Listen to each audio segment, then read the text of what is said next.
Coming up, 4 more years, a new beginning for the governor, already making changes as he is inaugurated. That and a mishap on the Mississippi. Fox 30 News at 9 begins now. Fox 30 News at 9 is brought to you by A&A Glass. Auto glass fixed fast. The Glass Pros at A&A Glass.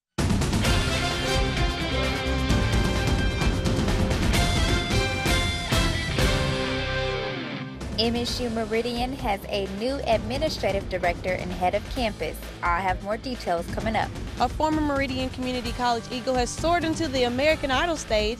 I'll have that story coming up. Well, good evening. I'm Mark Edwards. And I'm Anna Manuel. Thank you for joining Fox 30 News at 9. After an extensive selection process that came down to 3 finalists, Dr. Terry Dale Cruz was chosen to be the new administrative director and head of campus at MSU Meridian. Fox 30's Chelsea Jones has more details about the new director and what he hopes to accomplish. Dr. Terry Dale Cruz is the new man in charge at MSU Meridian. He was recently named the administrative director and head of campus. I took the position because I believe that what Mississippi State has in Meridian is really unique.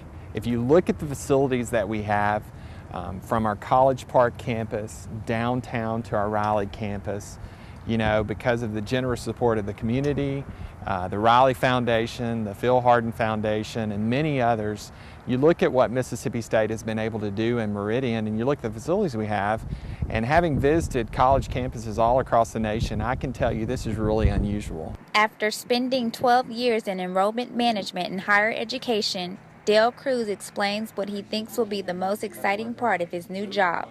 Every time, you know, as an enrollment manager, I would tell people each time commencement came around, it was bittersweet. It was both exciting and it was challenging. It was exciting because when you see that student who came in, particularly non-traditional students, as we have a lot of here, who came into your program, went all the way through in light of all the other obstacles they face, whether it's work, family, whatever, and they finished. That's very rewarding to me, to know that I had a small part in making a difference in that person's life. The challenge, he says, will be to boost student enrollment and strengthen community partnerships. Enrollment, probably because that's my background and my strength, I would like to see our enrollment grow in Meridian, and so that's going to be first priority. I would like to see relationships with the community to continue to be strengthened. I think they're great.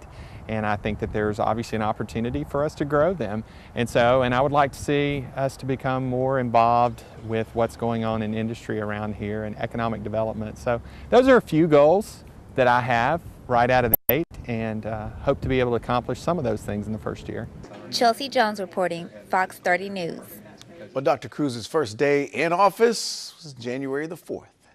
Volunteers with the Lost Gap Volunteer Fire Department respond to an early morning call involving an 18-wheeler fire. Officials say the call came in at 7:42, and while the truck itself was destroyed, firefighters did manage to save the cargo inside. The incident occurred at exit 129 off of I-20.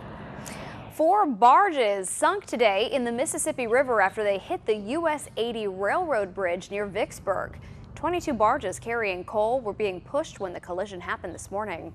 The railroad bridge is closed until engineers can assess the damage. The loose barges were secured by this afternoon.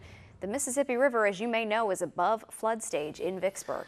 Well, a grand jury in Mississippi declines to indict a white police officer in the death of a black man. According to Mississippi State News, jurors say Jonathan Sanders died of asphyxiation after ingesting too much cocaine, and that Stonewall officer Kevin Harrington did not use excessive force. Harrington stopped Sanders, who was riding in a horse and buggy in July.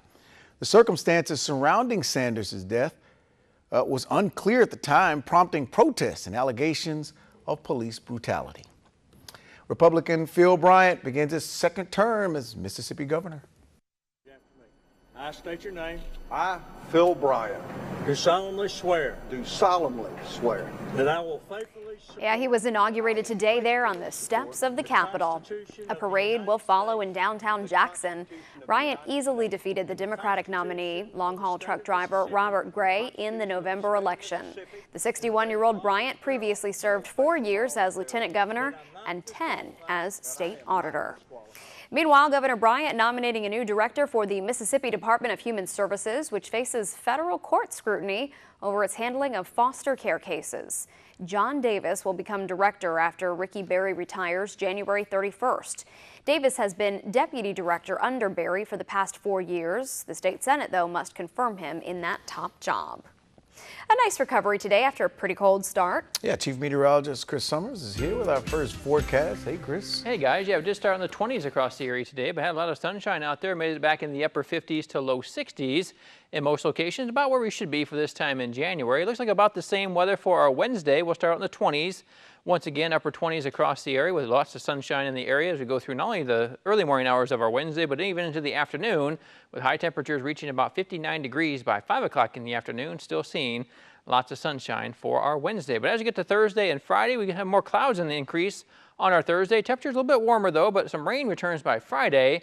And then by the weekend, temperatures do take another tumble back into the upper 40s to low 50s for highs by the time we get to Sunday and Monday of next week. So we'll talk more about that with your 7-day forecast. That's coming up in a few more minutes. Well, the world's most famous fictional detective will be in Meridian next month. The MSU Riley Center featuring The Adventures of Sherlock Holmes, a play presented by the Aquila Theater Company from New York. Aquila is a terrific theater company that is presented, and they're very innovative in their presentations. They do a really amazing, every year, theatrical productions. We've had them, I think, 2 or 3 years in a row, and every one of their plays has been amazing. And I know that this show is going to be terrific. The show will be Friday, February 12th at 7:30 p.m. It will conclude the Riley Center's fall show season. To learn more about the show and find out ticket prices, just call the center's box office or visit the website. Well, the final season of American Idol is underway, and one of Meridian's own received a golden ticket to Hollywood. This is exciting, and I love this show, too. Former Dimension singer Telvin Lewis came to speak to students in Meridian Community College's choral room to talk about his journey to Hollywood. You're going to Hollywood! Fox 30's Tiara Robinson has more.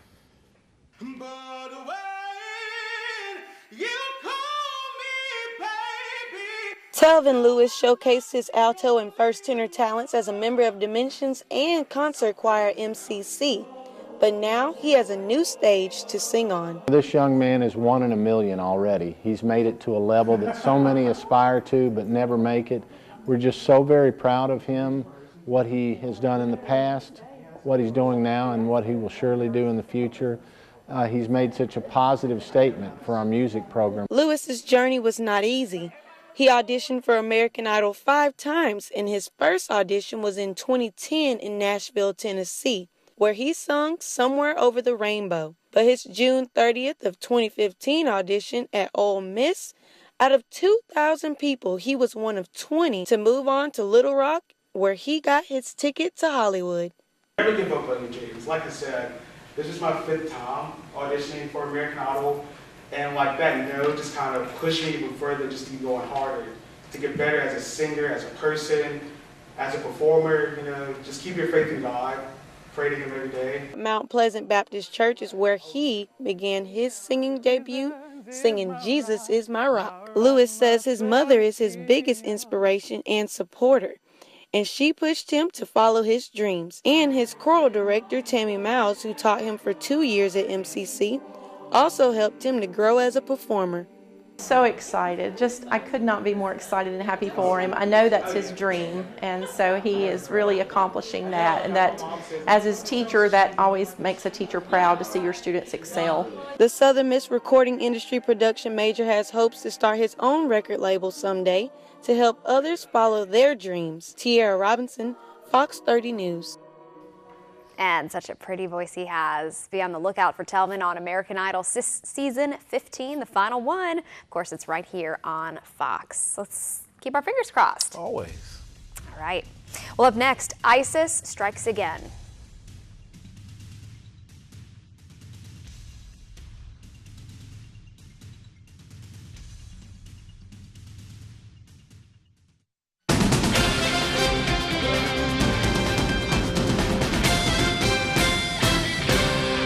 Well, at least 10 are dead, 15 others injured after a blast at a popular tourist area in Turkey. The bombing carried out by ISIS and the victims are from several countries. Fox News correspondent Connor Powell is in Jerusalem with more.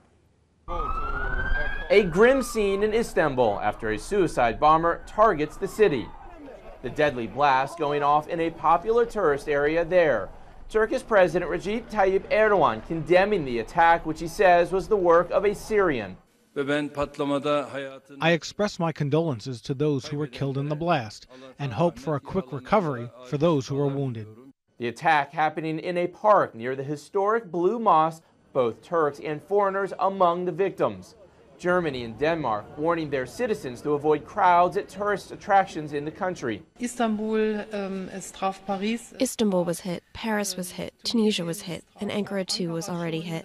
Today, international terrorism has shown its ugly face once again. Turkey hit by 2 major bombings last year, an explosion killing more than 30 in a town near the border with Syria in July. 2 bombs detonated outside Ankara's main train station in October, killing more than 100. ISIS blamed for both attacks. This incident showed us once again that we need to stand in solidarity. We need to stand as one, as a nation against terror attacks. Turkey thwarting another possible terror attack in late December, police arresting 2 suspected ISIS militants accused of planning attacks on New Year's. In Jerusalem, Connor Powell, Fox News. Chris with us now. Thankfully, we had a warm up today. Yeah, a lot of sunshine out there today. Temperatures back above average. That's always good for us here in January. We got to a high of 59 degrees late this afternoon. That's a few degrees above our normal of 56, but it was a cold start, 24 this morning. Looks like we'll start in the 20s once again for Wednesday, but more sunshine around should make it to the 60s by Wednesday afternoon, and we'll talk more about that coming up next.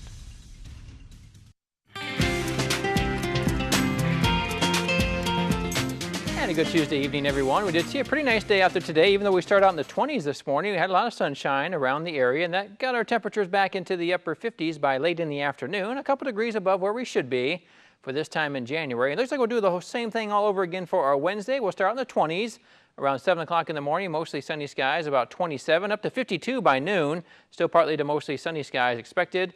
And keeping that sunshine going into the afternoon hours, our high reaching about 59 degrees by Wednesday afternoon, with more sunshine expected throughout the day. Here's what else we can expect to see over the next several days. Now, going to be another chilly morning as we start out on Wednesday. Temperatures in the 20s, but a lot of sunshine. Get it back in the forecast, and we'll get those temperatures back to the upper 50s. So a very nice day for our middle part of the work week. By the time we get to Thursday, those clouds start to increase around the area. We'll be a little bit warmer, though. Should make it into the low 60s in most locations by Thursday. We could see a few afternoon or evening showers pop up around the area. Much better chance of rain comes in, though, on Friday, with at least a chance of rain as you go through the day on Friday. A mixture of some clouds and sun, but also some rain chances, too. Temperatures will stay into the 60s around the area. But by the time we get to the weekend, more sunshine back in the forecast, but definitely some cooler weather moving back in over the weekend. Not too bad on Saturday, but by Sunday, you'll really notice a chill in the air. Temperatures by then probably into the upper 40s to low 50s for high temperatures, and that will hang around into early next week as well. Here's our high temperatures from today, upper 50s to low 60s in most locations. 56 degrees a high over in Greenwood. We were at 61 degrees in Laurel this afternoon, 58 degrees over in Jackson, 60 degrees a high in Butler, 58 degrees a high in Macon, and we saw a high this afternoon of 59 degrees here in Meridian. Looks like temperatures for our Wednesday, after starting on the 20s, we'll probably be back at least to the upper 50s to low 60s in most locations, with lots of sunshine in the forecast, not only for Wednesday, but should see a little bit of sun around Thursday, too, before the clouds move in. And temperatures do stay warm here through the end of the work week, but definitely some cooler weather in the forecast by the weekend. Here's your forecast for tonight. Mostly clear skies and cold once again, 26 degrees.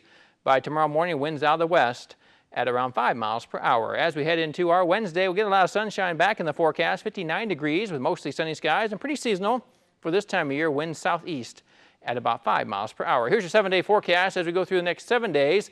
We'll see a little bit warmer by the time we get to our Thursday, about 63 degrees a high by then, partly to mostly cloudy skies. A few more clouds around on Thursday as that next system gets a little bit closer. Brings the rain chance in by Friday, but temperatures stay in the 60s with a high of 61 degrees on, or 63 degrees on Friday. It'll be cool back into the 50s on Saturday, eventually the upper 40s by Sunday and Monday and Tuesday of next week. And by then, overnight lows back into the 30s too. So definitely seeing some nice days as far as warm temperatures next couple of days, but by early next week, we get temperatures back below average. So yeah, our January's kind of been wishy-washy, so to speak. Up one day, down the next day, up one day, down the next day. But not going to keep it very level here next couple of days, the way it looks. Pattern. No, but temperatures in the 60s. Enjoy that. In January, you got to enjoy that. And a little bit of rain moving in by Friday, but really otherwise dry conditions over the next 7 days. In the 80s next month. We'll work on that. How about maybe March? We'll go for March. 80s in March. That'll work too. How about that? Thanks, Chris. All right, in sports, Ole Miss got some good news about Chad Kelly. Yep, deciding to return for his senior season. More details on that next.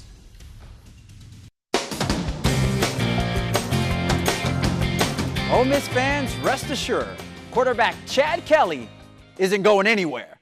The junior signal caller has decided to return to Oxford for his senior season. The 6'2" Kelly was considering jumping to the NFL after leading the Rebels to a 10-3 record this season, including a Sugar Bowl beatdown over Oklahoma State. Now, in a statement released yesterday, Kelly stated, quote, "I realize that there's still a lot of learning and growing that I can do with this team," end quote. Kelly threw for just over 4,000 yards and 31 touchdowns this past season, on his way to breaking almost every single season record for Ole Miss. And speaking of Ole Miss, the Rebels ended up their season in the top 10 of the AP Top 25 poll, landing the number 10 spot. That's the dime spot. The Rebels won 10 games for the first time since 2003, including that sweet Sugar Bowl victory. Not to mention they took down SEC West rivals Auburn, LSU, Mississippi State, and of course, Alabama. Ole Miss will open the 2016 season on Labor Day against Florida State.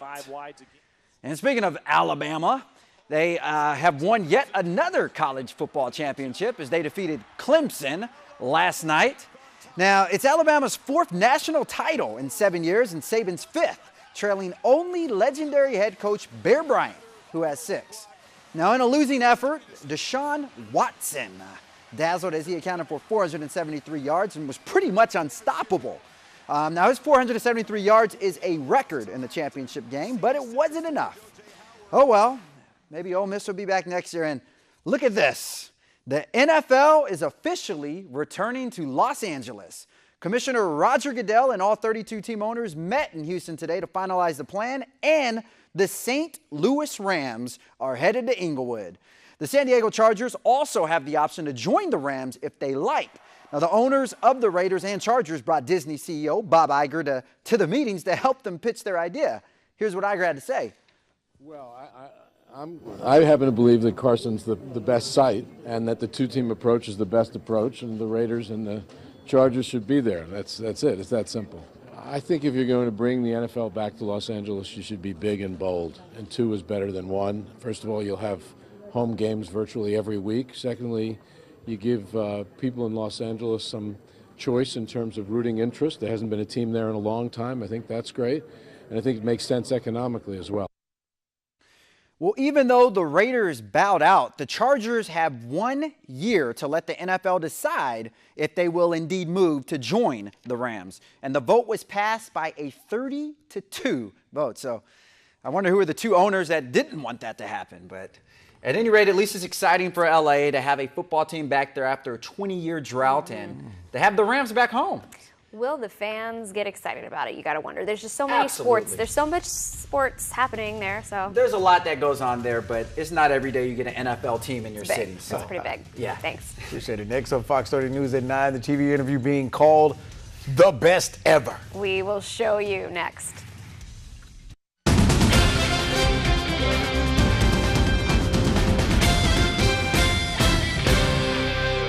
Who appeared on live TV after a fire at her apartment complex. She's become an internet sensation after giving, well, you'll see what she does in this interview. Greatest interview ever. Michelle Dobine had to flee from her home in Tulsa, Oklahoma after the home was engulfed in flames.